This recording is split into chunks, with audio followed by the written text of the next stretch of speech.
Eu não sei você, mas para muita gente, ter um código de rastreio dos Correios é terapêutico. Se tiver um pouquinho triste, é só comprar alguma coisa pela internet e esperar chegar porque você merece. Mas é claro que nem todo mundo é assim. As gerações gastam dinheiro de maneiras diferentes. E não é só o perfil das pessoas que influencia na hora de comprar, mas também o contexto histórico. A chegada da internet, por exemplo, revolucionou a maneira de consumir de todo mundo, né? Lembra da Mônica de Friends? Ela era viciada em limpeza. Imagina só como ela ia gastar na internet por conta da trend Arruma a Casa Comigo? Eu sou o Samu Strazi. E eu, Francine Padilha. E no Pode Ser de hoje a gente vai falar sobre a evolução dos perfis de consumo. Pode ser? Pode ser.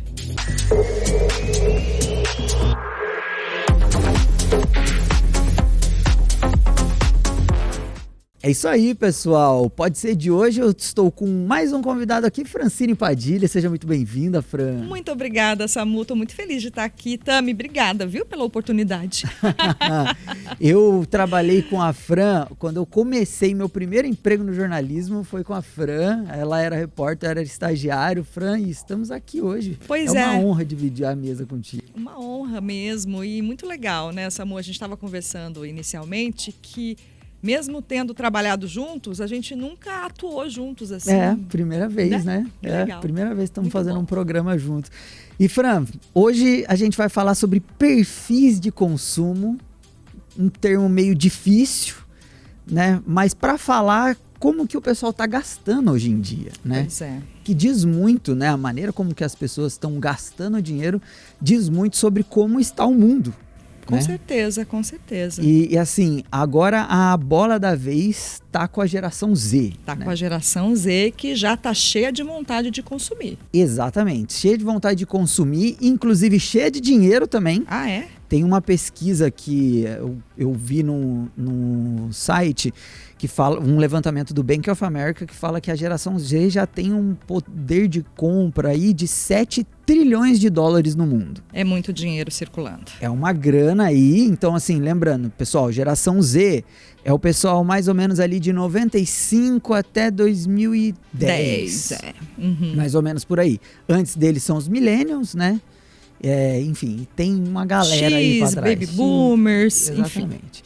E a geração Z, ela tá no mercado de trabalho há pouco tempo, tá começando a gastar de uma maneira diferente, né? Mas já tem uma grana. E, inclusive, em pouco tempo, ela deve se tornar a geração que mais gasta. Até 2035, eles vão... 2035 é daqui 11 anos, né? Eles vão ultrapassar os millennials, né, no poder de compra. E em 2030 eles já vão estar gastando mais de 30 trilhões de dólares no mundo. Pois é. Muito poder de compra na mão de uma geração que, como você disse, é uma geração que nasceu junto com a internet. Na verdade, não junto. Eles já nasceram com a realidade posta. Exatamente. Essa que a gente está se adaptando, eu pelo menos, né? A gente está se adaptando a essa geração, a essa realidade, melhor dizendo, e essa geração já nasceu, são os nativos digitais. E isso muda tudo, né, Samu? Eu tenho uma referência muito interessante para colocar aqui, talvez pareça um pouquinho deslocada, mas é rapidinho. A Lúcia Santaella, ela é uma pesquisadora de semiótica, uma das maiores do mundo. E ela traz uma linha de raciocínio muito interessante que o homem, o ser humano, já nasceu com um dispositivo dentro do corpo, que é o aparelho fonador. Assim que ele descobre esse aparelho fonador, ele muda a forma de se comunicar. E com isso, ele muda os hábitos. Por que a gente está colocando essa questão aqui? Porque a internet, ela muda hábito de consumo. Ela muda a forma como a gente interage com as coisas. Então, esses nativos digitais, eles já nascem consumindo de uma maneira bem diferente. Exatamente. Assim, a pessoa, a Gen Z não conhece a vida sem você dar uma gugada quando você tem uma dúvida, entendeu? Não sabe o que é isso. Eu sou do finalzinho dos millennials, eu sou de 93. Então, assim, eu peguei... O meu primeiro contato com a internet era ainda... tendo que entrar depois da meia-noite, porque era internet de escada, e aí não pagava e tal. Isso foi o meu primeiro contato com a internet. É lógico que logo ali na minha adolescência, a internet já ficou acessível, né? Mas eu sou dessa fase de transição. Para mim, algumas coisas ainda são mais analógicas e tal. E agora, para as pessoas que são da geração Z, não. Já nasceram assim, quando se deram conta que era a gente, já tinha ali a internet para pesquisar tudo. Inclusive para comprar. Com certeza, é isso. E é engraçado, né, Samu, que apesar dessa possibilidade de você consumir na sua casa, eles gostam dessa experiência de ir até uma loja física, de mexer, manusear. Depois eles pesquisam para ver o que vai ser mais barato.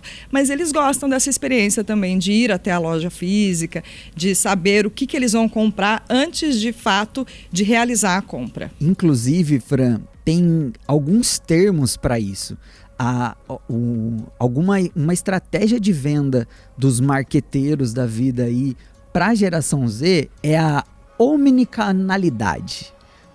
Um termo meio diferentão, difícil, né? Inclusive. Que é assim, é você vender e dar acesso do seu produto ou serviço tanto pela internet quanto presencialmente. E aí tem alguns dados sobre isso. Tem um levantamento da Critel, que é uma empresa de pesquisas, que apontou que 34% dos consumidores da geração Z praticam o web rooming, ou seja, eles pesquisam os produtos online para comprar presencialmente. E uma outra parcela, 18%, faz o oposto, que é o showrooming, que ele vai no estabelecimento, experimenta o produto, sei lá, calça um tênis, vê como que é e vai e compra pela internet. Então, assim, a geração Z tem essa característica de ser cross-mídia, né? Omni-mídia. Eles estão tanto presencialmente quanto na internet. Muito legal, né, Samu? É engraçado que eu sou da X. Eu nasci em 79. Eu sou bem uma transição, mas eu sou da geração X. E eu já adquiri alguns hábitos de compra que essa geração já conhece desde sempre. Porque, como a gente estava falando inicialmente, existe a necessidade de adaptação. A gente precisa se adaptar, né, à nova realidade, a esse contexto. Então, eu sou dessas que gosta primeiro de pesquisar na internet, avaliar preço, enfim, condição de pagamento, mas eu gosto de experimentar antes, porque eu acho ainda um pouquinho cansativo esse movimento de, será que eu vou ter que trocar, vou ter que enviar novamente, enfim. Então eu gosto dessa experiência de pesquisar pela internet e depois ir até a loja. Isso também me cansa um pouco. Eu gosto de estar lá na loja, dar uma olhada, ou pelo menos, e aí é algo que eu faço pra caramba, é assistir muito review na internet. Então, assim, a gente vai conhecer um pouco da evolução dos perfis de consumo daqui a pouco, mas eu me encaixo nesse quadrante, que é as pessoas que pesquisam muito sobre o produto na internet e muitas vezes opta por comprar no físico também. Né? Então, apesar de que eu também gosto de comprar pela internet pra caramba. A gente é bem fluido. Eu me coloquei, na abertura eu falei, né, para algumas pessoas o código de rastreio é terapêutico e eu me incluo nessa, entendeu? Que legal. A gente compra alguma coisinha ali pela internet, é um pacote de café. A gente já fica na expectativa ali, já fica feliz. De receber, né? E olha só, aliás, vamos chamar já o intervalo, Acho Fran? legal. E aí a gente vai falar um pouco no próximo bloco sobre os tipos, né, os perfis de consumo. Não saia daí, a gente volta já.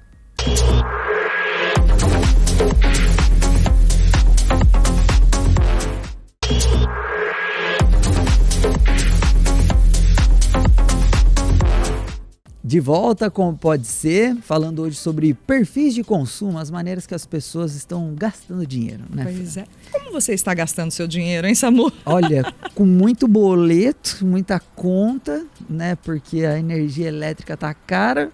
Mas, Fran, eu gasto meu dinheiro, por exemplo, com mangá. Eu gosto muito de ler e eu leio mangá, né?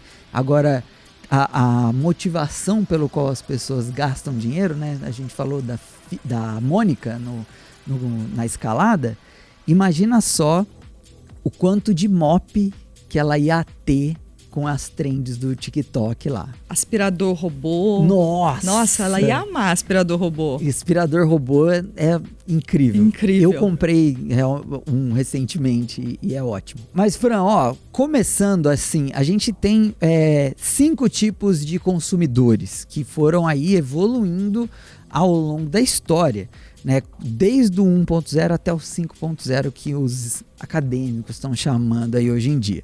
Vou dar um exemplo e a gente vai conversando um pouquinho sobre cada um deles. O consumidor 1.0, né? O primeiro tipo de consumidor, ele remete aos primórdios da humanidade. Desde o escambo, né? Que eu tinha uma galinha e outro cara sabia fazer um sapato, eu trocava uma galinha por um sapato. Porque o consumidor 1.0 é o cara que tem contato, que tinha contato direto com quem fabricava, né? E trazendo um exemplo aí pro nosso dia a dia, né? Muitos sobrenomes que a gente tem hoje em dia remetem à profissão, porque era pelo que as pessoas eram conhecidas antigamente. Então, por exemplo, o cara chama, o sobrenome é Carneiro, é que a família criava carneiros, então acessavam eles, conheciam eles por isso. Por exemplo, o Schumacher, se não me engano, em alemão é sapateiro. Então tem esse lance. Smith, nome americano, é alfaiate, se não me engano. Então, assim... Ferreira, né? Ferrari vem de ferreiro, inclusive. Então tem essa relação, né, do consumidor direto, né? Ele era conhecido e ele tinha essa relação direto com o fabricante.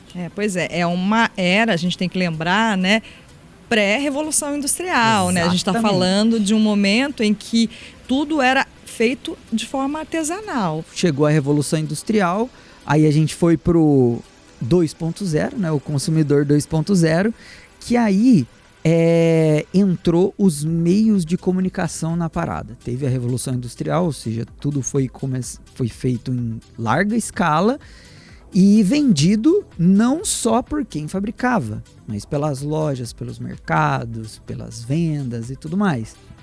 E aí, o consumidor 2.0 era o que ficava sabendo de algo e aí ia atrás daquilo. Então... só que ainda não era um marketing, era assim, olha, naquela padaria o pão é mais barato. E aí a pessoa ia lá, porque através dos meios de comunicação ele sabia onde tinha o que era mais barato, o que era mais encaixava mais para ele. A Revolução Industrial, ela trouxe uma massificação do consumo. As indústrias que tinham a capacidade de produzir muito, elas tinham mais poder de vender aquilo. E isso despertava nas pessoas o desejo, de fato, de ter um objeto, porque todo mundo tinha aquele objeto daquela marca específica. Então, existiu nesse momento a criação de uma necessidade para todos e uma possibilidade de acesso para todos. Porque até... o momento em que as coisas eram fabricadas de forma artesanal, individual, existia um tempo necessário para a fabricação daquele produto, então era mais personalizado. Aí chega a Revolução Industrial, ela massifica o consumo e ela mostra para todo mundo a possibilidade de comprar um mesmo produto do mesmo jeito. E tem uma outra coisa, Fran. Com a Revolução Industrial, as pessoas começaram a se aglomerar em grandes centros. Então, era muito mais fácil ela ver o número de pessoas que ela via com aquele determinado produto era muito maior do que se ela estivesse no campo e ia para uma cidade ali comprar outras coisas uma vez no mês, uma vez na semana. Então as pessoas elas começaram a ver, nossa, o fulano ali tem um sapato de couro, nossa, que bonito, da onde que é? Então foi mais fácil ter referência, né, de aonde comprar, o que comprar, o que eu preciso comprar para eu estar socialmente aceito, né? E isso começou a mudar. A Revolução Industrial é o grande turnover do perfil de consumo. Realmente. Aí tem a geração 3.0, é isso? Isso, tem o consumidor 3.0. E aí, qual que é a grande sacada do consumidor 3.0? Não é só Porque o 2.0 ele tem acesso a propaganda sobre os produtos, seja do colega dele usando ali, das pessoas à volta dele usando, ou de um papelzinho falando onde tinha tal publicidade daquela época, né? Mas o consumidor 3.0, além do preço, ele começou a valorizar marcas. Então, ele começou a exigir das marcas algo mais do que só o produto. Então, assim, começou aí uma guerra de qual produto, qual marca é melhor que qual. Esse foi o início do marketing violento. Da concorrência Da ali, concorrência. de fato, para apresentar um melhor produto, né? Exatamente. Não sei se cabe nesse consumidor 3.0 aquela fidelidade a uma determinada marca e uma ascensão social a partir do consumo. Exatamente. Porque as pessoas, talvez nesse período, consumiam para ascender socialmente. Então, de repente, eu consumo uma marca que está super badalada, né, que fez aquele marketing, que entrou nessa concorrência, nessa guerra e conseguiu conquistar o consumidor por valor agregado, por utilidade ou simplesmente por status. E aí esse consumidor, ele valoriza a compra a partir do momento, né, e ele quer comprar a partir do momento que aquilo traz para ele um status. Exatamente. Ele consome e aquele produto que ele consome eleva. Exatamente. E Fran, eu acho que nos anos 80 e 90, as publicidades dos anos 80 e 90 são assim um mar disso. Então, por exemplo, a gente tinha muita propaganda de cigarro antes de ser proibido Sim. aqui no Brasil, que assim, ele não estava falando do que você sentia ou do gosto do cigarro, nem nada disso. Ele mostrava ali na tela Um lifestyle. um lifestyle da pessoa, né? E aí vendia muito mais a experiência do cara ali, tipo, o que significava o cara fumar aquele cigarro, do que a experiência com o produto em si. Inclusive por isso que foi proibido no Brasil, porque a experiência com o produto é péssima. Nesse caso é horrível, né? É horrível, faz mal para a saúde e tudo mais. Mas nessa época, né, tem outros exemplos, né? Tem o Vistyle, o nosso produtor, ele me mostrou um comercial de tesoura infantil dos anos 90, que era simplesmente uma menininha com uma tesoura de personagem falando na tela: eu tenho, você não tem, eu tenho, você não tem. E assim, era exatamente isso. A criança, ela não tem só uma tesoura para cortar, ela tem uma tesoura personalizada de um personagem que mostra para os amiguinhos e para a família dos amiguinhos que aquela criança é bem cuidada. E ela é diferente, né? Ela se destaca na multidão porque ela pode comprar, então ela estaria alcançando um lugar de mais valor a partir do consumo. E aí a gente chega finalmente, ali, não é o último ainda, mas no consumidor 4.0, que aí entrou a internet na jogada. E aí qual que é a grande questão do consumidor 4.0? Ele começou não só a ter um posicionamento passivo em relação às propagandas, mas um comportamento ativo em relação aos produtos. Então, assim, ele via a propaganda, mas ele começou a pesquisar sobre o produto. Não era só o que a marca tinha a dizer sobre ela, mas o que as pessoas tinham a dizer sobre a marca, né? E com a internet facilitou demais, né, esse perfil. Com certeza. Eu não sei se a gente já pode pular para o 5.0, Samu. Podemos, né? Porque eu acredito que se misturam um pouco bastante os comportamentos ali do 4.0 com o 5.0. Como a gente está falando de geração Z especialmente, a gente está falando de todas, né? Mas a gente colocou um foco maior, de repente, na geração Z, essa experiência muda um pouco. Tem uma consultoria de um antropólogo que ele é focado na antropologia do consumo, que significa que ele estuda a maneira como o homem consome e por que ele consome. Existe uma consultoria chamada Consumoteca e eles fizeram uma pesquisa focada na geração Z, que mostra que não existe essa fidelidade aos produtos, como, por exemplo, a minha mãe, que para ela a geladeira era Brastemp. Então, assim, não existia outra marca. Geladeira é Brastemp. Senão, não vai ficar legal, não vai ser boa, enfim. Essa geração agora, por conta desse acesso à informação, a disponibilidade de informação na internet, ela não é fiel. E essa pesquisa feita por essa Consumoteca, né, essa consultoria, ela mostra que a geração Z, 4 em cada 5 não são fiéis à marca. Não estão nem aí para a marca. É o seguinte, o que você falou, o que as pessoas estão dizendo e o quanto eu vou ser protagonista nesse consumo. E muitas vezes, Fran, não é nem por falta de qualidade do produto que está em alta, da marca que está em alta, da marca que tem status. Mas muitas vezes essa geração, ela vai comparar outras coisas de outras marcas e vai ver que ela não vai sair perdendo se ela comprar a marca que tem o menor valor social. Então, assim, ela pode comprar uma máquina de lavar Brastemp, uma geladeira Brastemp, mas ela vai pesquisar outras marcas. Se tiver uma avaliação boa e tiver um preço melhor, para ela tudo bem. Ela não precisa ter a Brastemp. Na verdade, era até uma conquista pessoal, né? Você conseguir alguma coisa de determinada marca.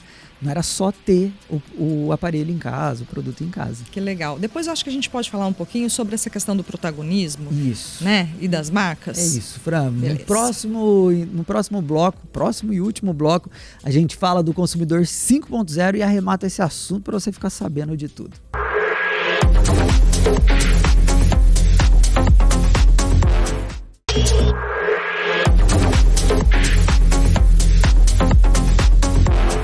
É isso aí, de volta para o nosso último bloco. E Fran, o protagonismo do consumidor, aliás, o consumidor agora é protagonista. Ele é protagonista total, geração Z e protagonismo, tudo a ver.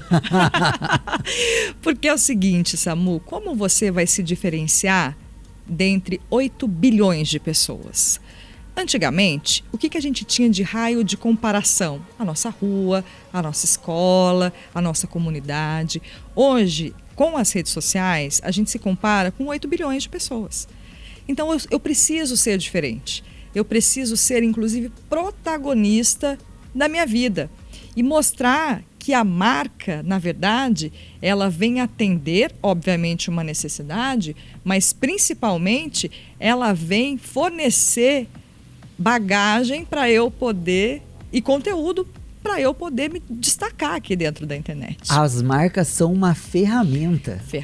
Então elas precisam garantir, o consumo precisa garantir conteúdo para as redes digitais, para as redes sociais, de um modo geral, né? Então eu consumo um produtinho e mostro ali de alguma maneira como eu estou usando, de repente nem é a forma como a empresa pensou a utilização daquele produto e a forma que eu acho que eu devo usar. Né? Eu compro uma camisa, corto ela e assim, por que eu não comprei já uma camisa mais curta? Né? Porque eu sou protagonista, eu que vou dar o sentido para essa camisa. Perfeitamente, é isso. Eu acho que isso muda tudo. Né? A partir de agora, as marcas elas precisam repensar a forma como elas oferecem um produto. Né? Claro que já existe um movimento bastante forte com o uso, por exemplo, de influenciadores, mas todo mundo é um influenciador. E agora a geração Z, ela é a própria empresa. Ela não é mais um consumidor somente. Ela é uma empresa que consome. Que consome e propaga como consome. Exatamente. Né? E o que eu acho legal disso, Fran, é que a gente chega no consumidor 5.0 agora, que é só aquela pessoa que ela não acessa a internet só para buscar informação, mas também para comprar pela internet. E quando a gente entra no e-commerce, né, a possibilidade e a guerra entre as marcas é gigantesca, porque não existe mais o limite físico de eu precisar ter uma loja em determinada cidade para eu vender naquela cidade. Eu posso vender para qualquer lugar do mundo.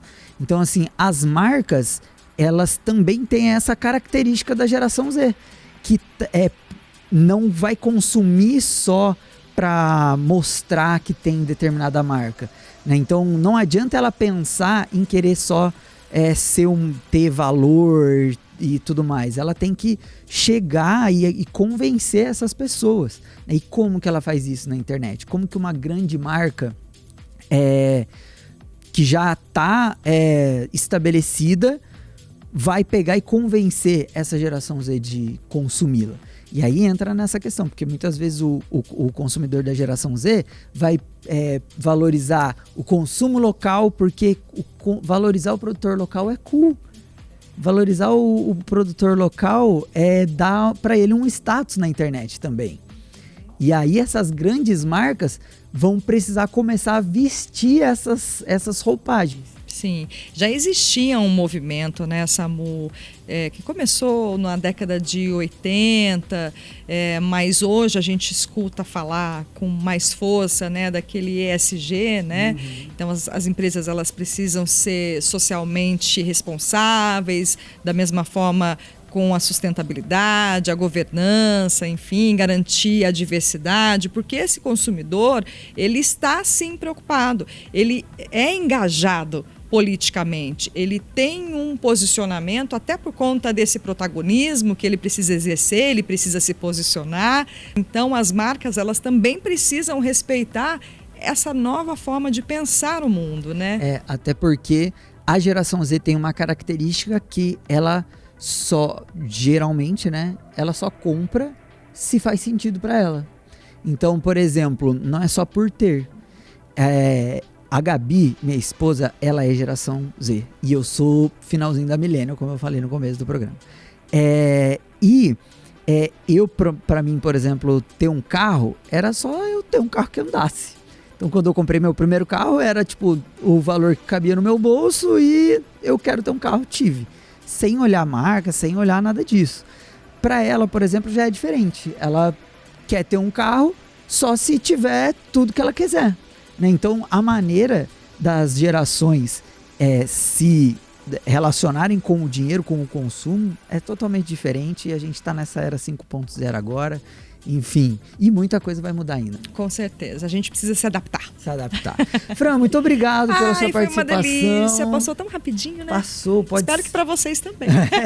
O Pode Ser precisa ser aumentado aqui, a gente está trabalhando nisso, né, Vistyle? Já a gente te chama de novo, inclusive, Fran. Maravilha, adorei, muito obrigada pelo convite, amei. Obrigado. Gente, não esqueçam de escutar os outros episódios que tem aqui embaixo, a gente fala sobre bastante coisa diferentona, rola aí o nosso feed, que vocês vão achar vários temas. Eu te espero aqui na semana que vem. Até mais.